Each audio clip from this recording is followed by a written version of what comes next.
শোনো শোনো সবে শোনো কৃষ্ণচন্দ্র কথা, বিচারেতে বিক্রমাদিত্য আসেন তিনি যথা। তাঁর সভা যেন ইন্দ্রের সভা, যে না বোঝে তাঁর গুণ সে একটি গবা। হয়েছে হয়েছে, এবার অন্তত সবার কাজটা শুরু হোক। আয় সেনাপতি। সেনাপতি মশাই হাজির। ওহ, হাজির রে বাবু হাজির। আগে একটু হাঁপ ছাড়তে দে। আরে বাবা, অত হাঁপাহাঁপির দরকার কি ছিল? ওসব মুখে বলা সোজা। যা দিনকাল না, চাকরির প্যাঁচ হয়ে যাচ্ছে। কেন সেনাপতি, কিসের প্যাঁচ? শুনলাম নগরে নাকি কার বাড়ির পাঁচিল চাপা পড়েছে একটা চোর। এই দেখো কাণ্ড। এই চাপা পড়ার আর জায়গা পেলি না, এ কার বাড়ির দেওয়াল চাপা পড়লি রে ভাই? কস্য দেয়ালস্য তলায়ং চাপাং। সে কথা এখানে বলা যাবে না, অসুবিধা আছে। কিসের অসুবিধে? মহারাজ চান শুধু সাদা সত্যি কথা, মিথ্যে যেন নাহি থাকে একরত্তি তথা। বললে কিন্তু দোষ বেরোবে। বেরুক দোষ, তাতে কি? বেরুকং দোষ বেরুকং। তাহলে শুনুন রাজকবি, আপনার বাড়ির দেয়ালে চাপা পড়েছে নগরের বিখ্যাত চোর রেদা। কে ঠেলা সামলাবে এবার? রেদা? হ্যাঁ হ্যাঁ, রেদা। মরার আর জায়গা পেল না, শেষে আমার পাঁচিলের তলায়। ওই জন্যই তো চুপ করে বসে আছি ভায়া। অপঘাতে মৃত্যু, পরে 5 মোহর পাঠিয়ে দেব। রেদার মতো এমন একটা মানি চোর। ঠিক আছে ঠিক আছে, তাই করো তাই করো। ও কথা বলবেন না রাজামশাই, আপনার রাজত্বে এরকম হওয়া উচিত। একটা নিরীহ সৎ চোর সৎভাবে বাঁচতে পারবে না, বলুন? তাই তো। হ্যাঁ ঠিক ঠিক, তা তো বটেই, তা তো বটেই। কবি মশাই। মহারাজ মহারাজ, আমি কিচ্ছুটি জানি না। মা সরস্বতীর দিব্যি, কেন যে ওই সৎ চোরটা মানে হলো, আমি তো ঠিক মানে। কত বড় শিল্পী, একবার একটা। থাক থাক, আজ সভা বন্ধ। আমাকে আমাকে বরং একটু ভাবতে দাও। হ্যাঁ,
শোন শোন, খুব সাবধানে পাহারা দিবি।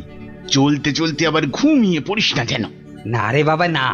বাবা, রাজামশাই ভাবছেন, ভাবনা ভেঙে গেলেই গেল। কবি মশাইয়ের মুন্ডুটা ঘেঁচ। শুধু শুধু ভাঁড় মশাই এলে ওকে আবার যেন আটকাস না। আরে না রে না, বেশি কথা কোস না তো, ঘুম পেয়ে যাবে। এই মন্ত্রীটা হয়েছে একটা একটা বুদ্ধিও যদি বাতলাতে পারে, মাথা মোটা কোথাকার। পাঁচিলটা গাঁথার সময় যদি না দেখে তাহলে তো বিপদে পড়বেই। একেবারে যথার্থ কথা। তা বলে মন্ত্রী মশাই একটু ভাববে না? কবি মশাই বন্দি, মন্ত্রীর মাথায় নেই ফন্দি। মন্ত্রীর তবে কি দরকার? মন্ত্রী ছাড়াই থাক সরকার। আহা, অত বড় মহাগুণী চোর একবার মন্দিরে পুরুত ঠাকুর পুজো করছিল, তলা থেকে আসনটাই হাত সাফাই করে দিল। তাহলে রানীর সোনা দিয়ে বাঁধানো দাঁতটা হাসতে গিয়ে হারিয়ে গেল। শেষে জানা গেল ওটা নিয়েছে ওই রেঁদা চোর। আহা! একেবারে যেন শিল্পী চোর। হ্যাঁ, একবার আমি মনে মনে পদ্য ভাবছিলাম, সেটাও পট করে বের করে নিয়ে ধাঁ। আর এই শিল্পী চোরকে মেরেছ তুমি? না না না না না না, এসব একেবারেই সহ্য করা যাবে না। প্রণাম রাজা মশাই। এসে গেছো? হ্যাঁ, তা শুনেছ তো সব ব্যাপারটা? হ্যাঁ, শুনলাম তো রাজা মশাই। তবে তাহলে কবি দায়ী তো? সবচেয়ে দায়ী রাজা মশাই ওই রাজমিস্ত্রি। এত বিশ্বাস করে কবি তোকে পাঁচিল গাঁথতে দিল, আর তুই ফাঁকি দিলি। কি রে? হ্যাঁ, তাই তো বটে। আমি ঠিক এই রকমই ভাবছিলাম। তুমি ভাববে না ঘেঁচু?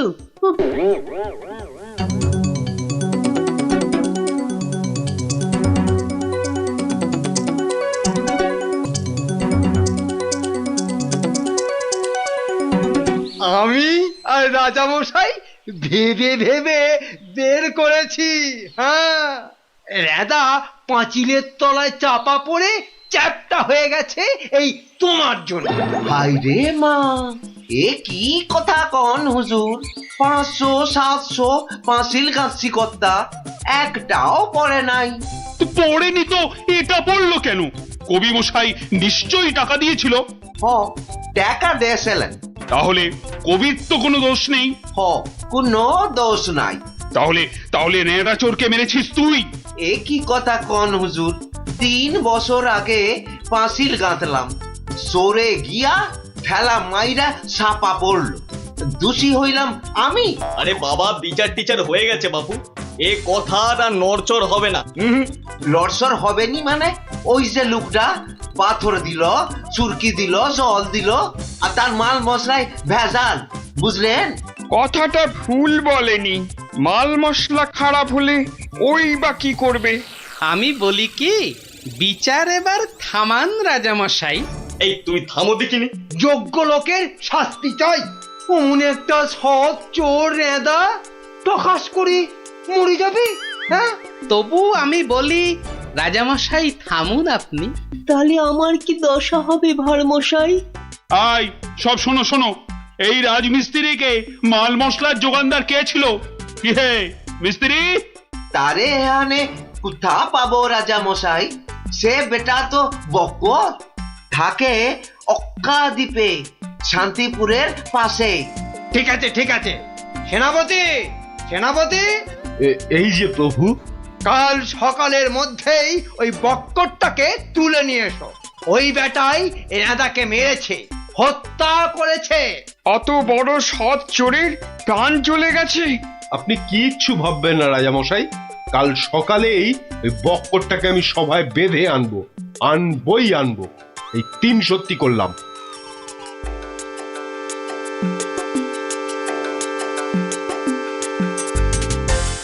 হ্যাঁ বক্কর, তোমার জন্যই তো নেদা।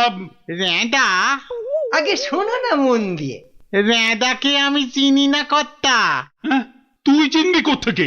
কোত্থেকে চিনবি? কোত্থেকে চিনবি? মহামানব একটা, মেরে ফেলেছিস। আমি মেরে ফেলেছি? হায় হায় হায় হায় হায়, আমি কোনোদিন একটা পিঁপড়ে পর্যন্ত মারিনি। জানেন জানেন, আমি রোজ ষাঁড়কে জিলিপি খাওয়াই। হ্যাঁ, আর বাড়ি তৈরির ভেজাল মাল মশলাও জোগাও তুমি। ওই ভেজাল মাল মশলা দিয়ে রাজমিস্ত্রি পাঁচিল বানিয়েছে, আর নিরীহ একটা চোর ওই পাঁচিলে একটু ধাক্কা দিয়েছে, ব্যাস। ধাক্কা দিয়েছে? ব্যাস, পাঁচিলটা হুড়মুড় করে পড়ে গেল, আর তাতেই চোরটাও চাপা পড়লো। তাহলে তুই দায়ী তো? আমি দায়ী হব কেন হুজুর? তবে কে হবে? বলে ফেল। আজ যদি কেউ দায়ী থাকে, চুনে চুন নেই, সুরকিতে সুরকি নেই, পাঁচিল গাঁথলেই হলো না? হ্যাঁ, তাহলে আমি কি করব? তবে কে হবে সে বললে তো চলবে না। বলছিলাম কি রাজা মশাই, আমি একবার জিজ্ঞেস করব। তুমি জিজ্ঞেস করলে কিচ্ছু হবে না। না না, করুক না, জিজ্ঞেস করুক। বেশ, তা হ্যাঁ রে বক্কর, এই তো অবস্থা দেশের। আর তো বাড়ির মাল মশলা জোগাতে পারবি না বাবা। কি করব মশাই? ওই তো সেনাপতি মশাই আছেন, ওনাকেই জিজ্ঞেস করুন না। ওনার তামুকের দাম দিয়ে তবেই তো জিনিসপত্র দিতে পারি। হ্যাঁ, না না, আমি ওই তামাক খেয়ে মানে চুপ! না না না না, চুপ করলে তো চলবে না মন্ত্রী মশাই। চুপ করে মেনে নিতে বলছি তো। সেনাপতিকে এরকম একটু নিতে হয়। হ্যাঁ, তা কত নেয় সেটা তো জানতে হবে। আমি একা একা নিই নাকি? মন্ত্রী মশাইকেও তো দিতে হয়। সে কি মন্ত্রী, তোমার জন্য রেদা চোরটা? মিছে কথা বলছে মহারাজ, মিছে কথা বলছে। ওই ওই ওই ওই সেনাপতিটাই, বুঝলেন কিনা? ওই সেনাপতিটাই। হ্যাঁ, সব বুঝেছি, সব বুঝেছি। কিছুই বোঝেননি? সবাই শুনুন, রাজাকে আবার ভাবতে হবে, একদম কোনো কথা নয়। যান, আপনি আর মন্ত্রী মশাই একটু ভাবুন। গোপাল ঠিকই বলেছে মহারাজ, আর একটু ভাবুন ভাবুন। ওহ, আবার কি ভাববো?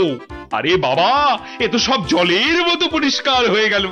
সেনাপতির কাছ থেকে তুমি টাকা নিয়েছো, সেনাপতি নিয়েছে মাল মশলাওয়ালার কাছ থেকে, আর সে বেটা ওই খারাপ মাল দিয়েছে মিস্ত্রিকে। ব্যাস, মিস্ত্রি তাতে পাঁচিল গেঁথেছে কবি মশাইয়ের। এই তো সেই পাঁচিলেই চাপা পড়েছে রেদা। তাহলে শাস্তি পাবে কে? তুমি। সবই তো ঠিক, কিন্তু বাবা, এর আবার কিন্তু কি? কিন্তু ওই কিন্তুটা নিয়েই তো বড় প্যাঁচ। পেঁচ মানে? যেটা মন্ত্রী মশাই বলতে পারছেন না। কি মন্ত্রী মশাই? বাঁচাও গোপাল, বাঁচাও, চিরকাল কেনা গোলাম হয়ে থাকবো ভাই। কে বাঁচাবে মন্ত্রী? পাপের ফল তো তোমাকে পেতেই হবে। রেদার জন্য কষ্ট হয় গো, কষ্ট হয়। কিন্তু রাজা মশাই, মন্ত্রী মশাই যে সে টাকা নিয়ে যুদ্ধের সময় আপনাকে দিয়েছেন, তাহলে রেদার জন্য দায়ী কে? কে বলুন? আমায় দিয়েছে? দিয়েছে রাজা মশাই, দিয়েছে। যুদ্ধের সময় মন্ত্রী মশাই টাকা এনে আপনাকে দিয়েছিলেন তো? হ্যাঁ, দিয়েছে। মন্ত্রী পেল মাল মশলাওয়ালার কাছ থেকে ভেজাল মালে পাঁচিল, সেই পাঁচিলে চাপা রেদা। এই দেখো, তাহলে তো আসলে রেদাটা মরেইনি। রেদা আগে মরিনি, মরিনি গো রাজা মশাই। ওই বেটা আমাদের সর্দার জানতো পাঁচিলটা নড়বড়ে। আমাকে মারবার জন্য ওটার পাশে পাঠিয়ে দিল পাঁচিলের ধাক্কা। কি বুদ্ধি বলুন, হ্যাঁ, কি বুদ্ধি বলুন। আপনার কিন্তু কোনো দায়ী নেই।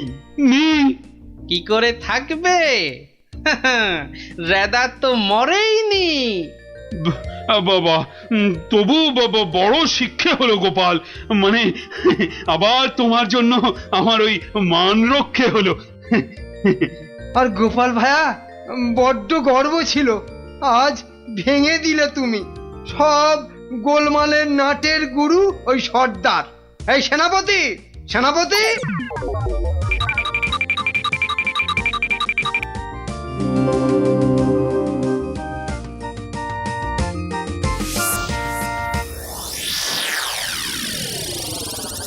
ধন্যবাদ গোপালচন্দ্র, ধন্য তোমার মাথা। তোমার মাথায় বঙ্গবাসী ধরবে সোনার ছাতা।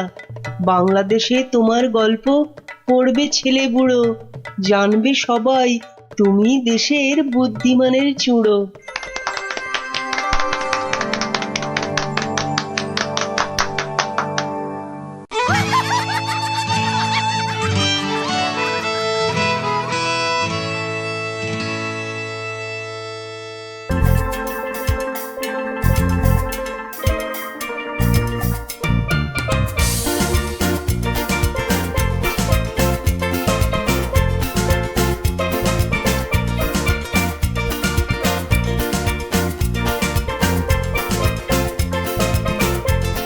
ব্যাপার পঞ্চপাণ্ডব, হঠাৎ এই সময়ে?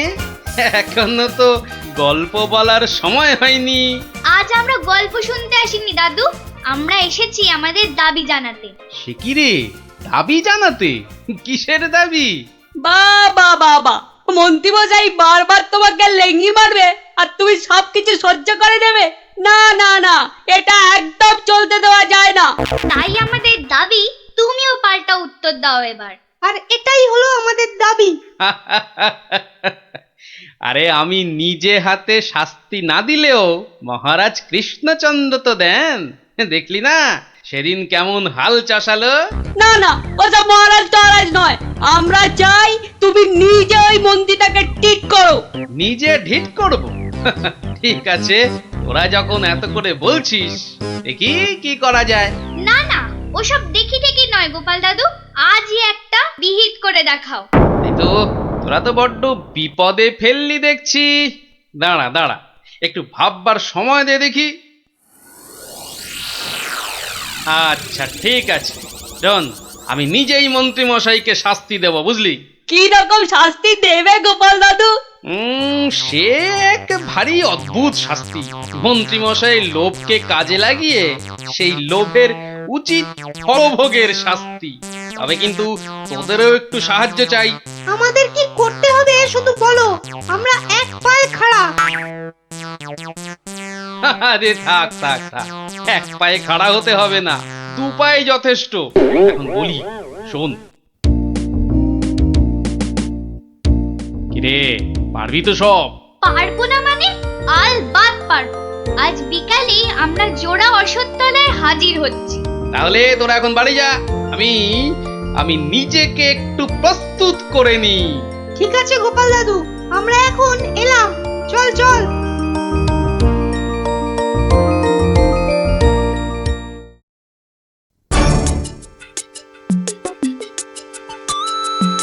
আরে বাস, ওটা গোপাল দাদু তো নাকি অন্য কেউ? আরে না না, ওটা গোপাল দাদুই। চল না কাছে গিয়ে দেখি। প্রণাম সাধু মহারাজ।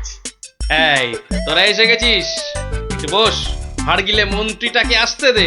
আচ্ছা, মন্ত্রী মশাই জানবে কি করে যে এখানে এক সাধুর আবির্ভাব হয়েছে? জানবার দরকার নেই, ও বেটা এ পথ দিয়েই যাতায়াত করে কিনা ঠিক নজরে পড়বে। আরে ওই তো মন্ত্রী মশাই আসছে। ঠিক আছে ঠিক আছে, সব চুপচাপ বস, আর একটু কাছে আসতে দে। বঙ্কালি, বলো বৎসগণ, কি অভিলাষ তোমাদের? আমাদের বড্ড অভাব সাধু বাবা, একটা যদি মাদুলি টাদুলি দেন তো।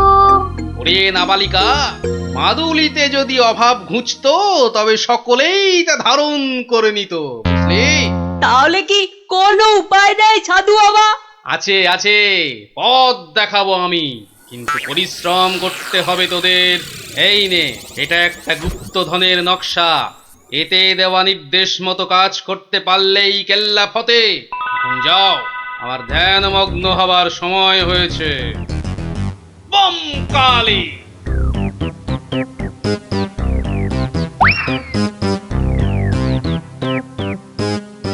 কি ব্যাপার সব, কোথাও গিয়েছিলি নাকি? হ্যাঁ, সাধু বাবার সঙ্গে দেখা করতে গিয়েছিলাম। তা কি কি বললেন সাধু বাবা? সেরকম কিছু না, শুধু একটাই কাগজ দিলেন। কই কই দেখি দেখি, কাগজখানা দেখি দেখি। এই দেখুন মন্ত্রী মশাই, কি সব যা তা লেখার ছবি। আরে এ তো দেখছি গুপ্তধনের নকশা। যেভাবেই হোক এটাকে হাতাতে হবে। গুপ্তধনটা একবার হাতে পেলে, আরে এ তো একটা ফালতু কাগজ, ওদেরকে না একদম বুদ্ধ বানিয়ে দিয়েছে ওই ভণ্ডটা।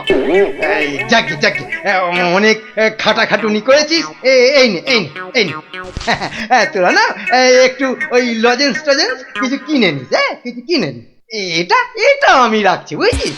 এটা আমি রাখছি। সে কি, তবে যে সাধু বাবা বললো? এই রাখ তো তোদের সাধু বাবা। সাধু নয় সাধু নয়, ও হচ্ছে একটা একটা পাক্কা শয়তান। মানুষের কাছ থেকে টাকা পয়সা হাতিয়ে নিয়ে দুদিন পর সরে পড়বে। ওরা তো নেহাত ছেলে মানুষ, তাই কিছু নিতে পারেনি। মন্ত্রী মশাই বোধহয় ঠিক কথাই বলেছেন। সত্যি তো, এর আগে তো কখনো দেখিনি সাধুটাকে। তবে তোরাই বোঝ, বেটা আজ এখানে তো কাল সেখানে কাজ হাসিল করে সরে পড়বে। তার চেয়ে বরং এই পয়সাগুলো নিয়ে তোরা কিছু কিনে খাস। হ্যাঁ, ভাগ্যিস আপনি এসে পড়লেন, না হলে আমাদের কি যে হতো। ওরে সন্ধে হয়ে এলো, তাড়াতাড়ি বাড়ি যা, বাড়ি যা, বাড়ি যা। চল রে, চল সব, একটু পা চালিয়ে চল।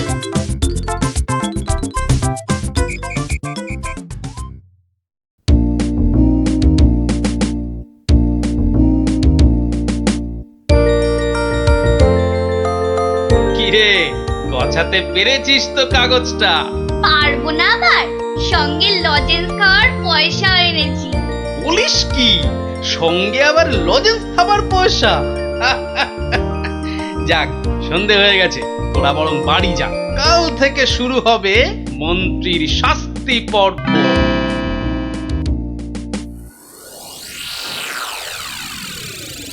দেখো গিন্নি, দেখো কি এনেছি, একবার দেখে যাও।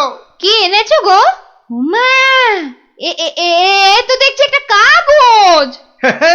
এই যেমন তেমন কাগজ নয় গিন্নি, যেমন তেমন কাগজ নয়।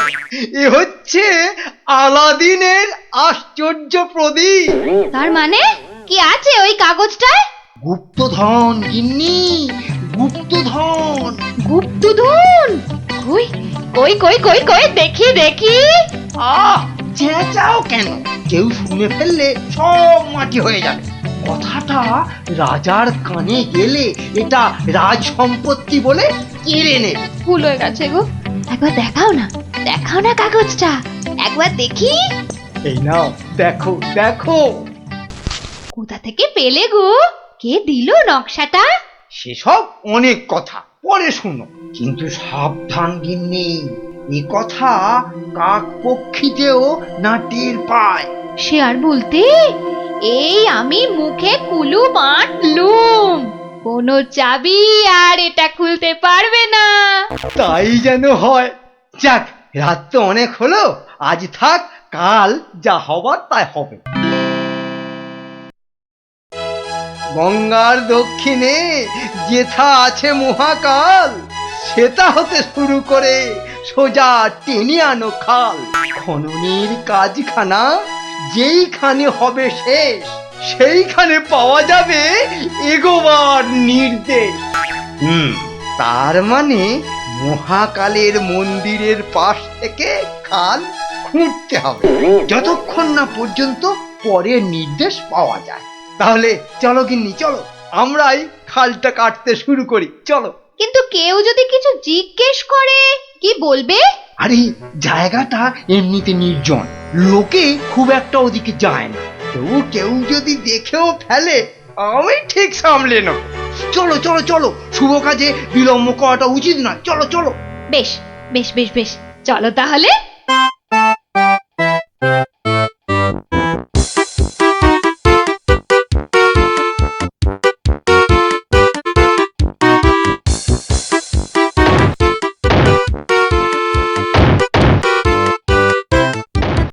দেখেছিস, লোভিটা আবার বউটাও সঙ্গে করে এনেছে। গুপ্তধন বলে কথা, অন্য কাউকে আনলে যদি ভাগ চেয়ে বসে। আমার কিন্তু ভীষণ মজা লাগছে। গোপাল দাদুর পেছনে লাগা টের পাবে এবার। চল চল, খবরটা গোপাল দাদুকে দিয়ে আসি। সেই ভালো, চল সব।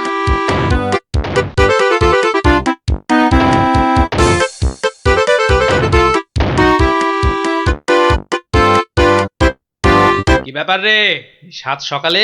ফল ধরেছে গোপাল দাদু, খাল কাটা শুরু হয়েছে। মন্ত্রী মশাই একা নয় গো, সঙ্গে বউকেও এনেছে। বলিস কি, বউকেও সঙ্গে এনেছে? তা ভালো। কথায় বলে না, রাজার পাপে রাজ্য নষ্ট, আর এখানে কর্তার পাপে কিন্নির কষ্ট। গুলটে, আমার পরবর্তী পরবর্তী পদক্ষেপের জন্য তুই রেডি তো? শুধু আমি নয়, আমরা সবাই রেডি। শোন, খালটা মাঠের ধার পর্যন্ত এলেই চুপি সারে কাজটা সারতে হবে কিন্তু। সে তুমি চিন্তা করো না দাদু, আমরা ঠিক সময়ে কাজটা হাসিল করে দেব। বেশ, ওরা খাল খুঁড়ছে খুঁড়ুক, তোরা বাড়ি যা। আরে স্কুলে যেতে হবে তো নাকি? তা তো হবে, না হলে মা আমাদের আস্ত রাখবে। চল রে, চল সব। বেটা হাড় গিলে শয়তান, এবার দেখ কেমন লাগে। হাত চালিয়ে খুন ন্যাপলা, কেউ দেখে ফেললেই সব মাটি হয়ে যাবে। আরে বাবা, হাত তো চালাচ্ছি রে পুটি। উফ, যা শক্ত মাটি না। বাদ বাদ, ওটাই হবে। আই পুটি, হাড়িটা দে। এই নে।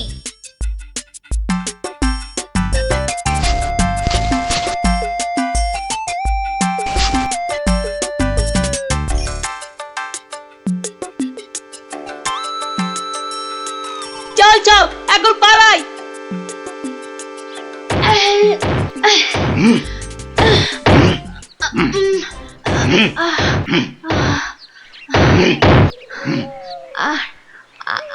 আর আর কতটা খুঁড়তে হবে গো?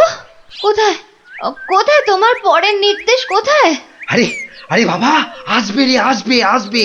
নাও নাও নাও, হাত চালাও, হাত চালাও, হাত চালাও। ওগো ওগো, তাড়াতাড়ি, একবার তাড়াতাড়ি এসো। কি হলো আবার? আরে আরে বাবা, এসোই না, এসোই না, এসোই না, এসোই না এখানে। বলো বলো, কি বলবে বলো বলো। এই দেখো একটা হাঁড়ি, ভেতরে একটা কাগজ ছিল গো। কই দেখি দেখি দেখি। হ্যাঁ হ্যাঁ, পূর্ব পশ্চিম উত্তর দক্ষিণ চারিদিকেতে 100 হাত, গভীরতা ঠিক ততটাই, করলে পরেই বাজিমা। এই তো। কিন্তু এতটা খাল কাটবার পর গায়ে যে আর শক্তি নেই গিন্নি। একটা কাজ করলে হয় না? কি কাজ গিন্নি? কিছু লোককে পয়সা দিয়ে খোঁড়ালে হয় না? কিন্তু তাতে পয়সা করি যে অনেক লাগবে গো। আরে বাবা, গুপ্তধনটা একবার হাতে এসে গেলে এ পয়সা তো নস্যি। তা অবশ্য ঠিক। আচ্ছা, আমি যাচ্ছি লোক ডাকতে, বুঝলে? তুমি চালিয়ে যাও, চালিয়ে যাও, চালিয়ে যাও। তাড়াতাড়ি ফিরো কিন্তু।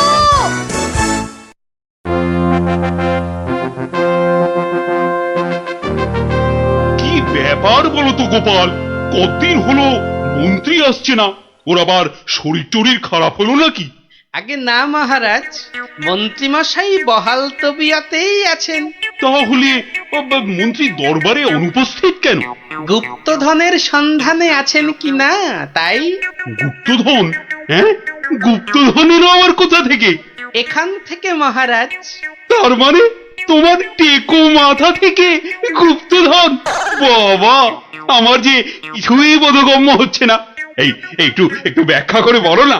তবে শুনুন মহারাজ, মন্ত্রীমশাই বারবার আমাকে হেনস্থা করে বলে বাচ্চাগুলো মনে খুব ব্যথা পায়।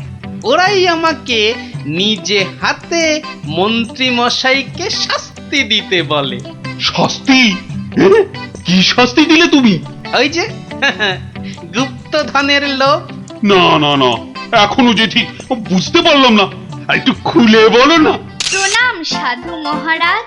এটা একটা গুপ্তধনের নকশা, এতে দেওয়া নির্দেশ মতো কাজ করতে পারলেই কেল্লা ফতে। কি ব্যাপার সব? কি বললেন সাধু বাবা? এই দেখুন মন্ত্রী মশাই, এটাকে হাতাতে হবে।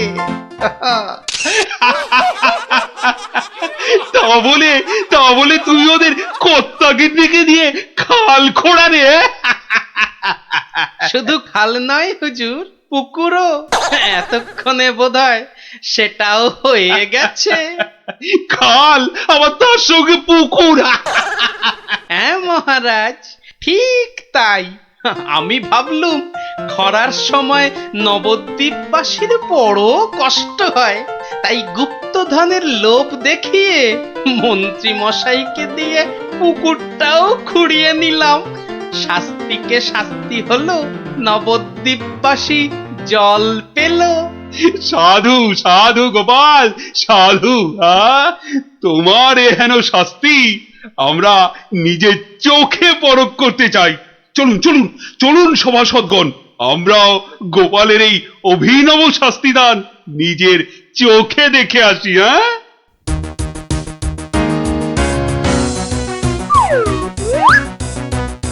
কি ব্যাপার মন্ত্রী, হাতে ওটা কি? মহারাজ, আপনি আপনি এখানে? ইস, শেষে হাঁড়িটা যেই পেলাম মহারাজ অমনি খবর পেয়ে গেল, আর গুপ্তধনও আমার হাত ছাড়া হলো। কিন্তু উপায় কি? কাগজটা তো এখন সবার সামনেই পড়তে হবে। কি হলো, হাড়ির মধ্যে কি আছে? দেখছি দেখছি মহারাজ, দেখছি। এটা কিছু নয়, কিছু নয় মহারাজ, এটা একটা একটা কাগজ, ফালতু কাগজ মহারাজ। আহা, তা পড়ো দেখি, পড়ো শুনি কি লেখা আছে ওতে। যেমন কর্ম তেমন ফল, খরায় এখন মিলবে জল, মন্ত্রী মশাইয়ের কুটিল মন। হ্যাঁ, মন্ত্রী মশাইয়ের কুটিল মন, এটাই হলো গুপ্তধন। যা পেয়েছো সেটাই রাখো, লোভের থেকে দূরে থাকো। অতি লোভে তাতি নষ্ট মহারাজ, আপনি তো নিজের চোখেই দেখলেন।